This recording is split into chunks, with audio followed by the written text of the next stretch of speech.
Why is your book called A Dream About Lightning Bugs, Ben Folds? Why is it called that? Yeah, this comes from a dream when I was 2 years old, and the dream was chasing lightning bugs, being the kid who could see them while the other kids couldn't, unless I pointed them out, put them in a jar, made kids happy.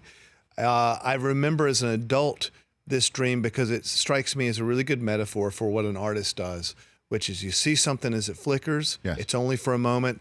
You try to capture for other people. Everyone sees different things.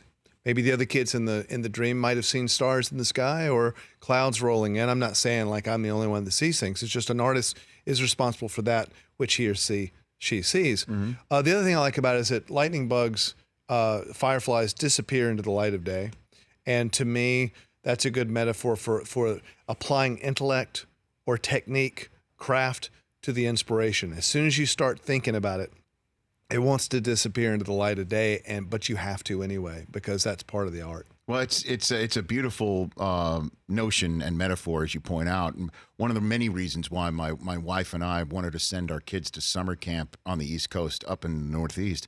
They don't know what a firefly is or a lightning bug out here in Southern California. It's kind of crazy for people who grew up on the East Coast. I lived in Santa Monica for a while, and I would just look for bugs on the ground. There was no bugs.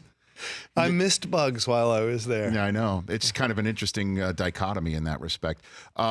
What's your most personal song that you've put out there, Ben? I don't know. I mean, I think an obvious example would have been Brick, which was a big hit. But many of my songs have really personal either interest or experiences inside them. But then I'm allowed to turn them into something broader, fictional, if I need to. Yeah, but I think I'm willing to put anything personal into a song if it makes it a better song, and so often it does because you actually feel it as the writer.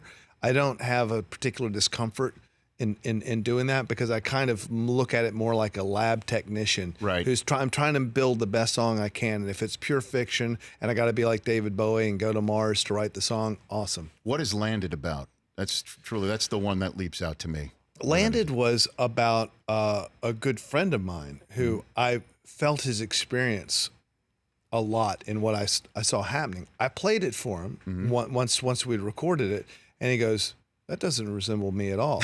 And a couple years later, realized that it resembled me more than him, which I think is an interesting thing about writing. Is that very often you see someone who you relate to, and you write about them, only to find out later it's more about yourself. Interesting. Landed is coming up on the other side out of a relationship which distanced you from everyone else, and everyone's probably done one or two of those where your girlfriend or boyfriend causes a bubble for the two of you and you don't relate to your old friends anymore or your family. For more of The Rich Eisen Show, tune to Audience Channel 239 on DirecTV for free on BR Live or download the Rich Eisen Show app.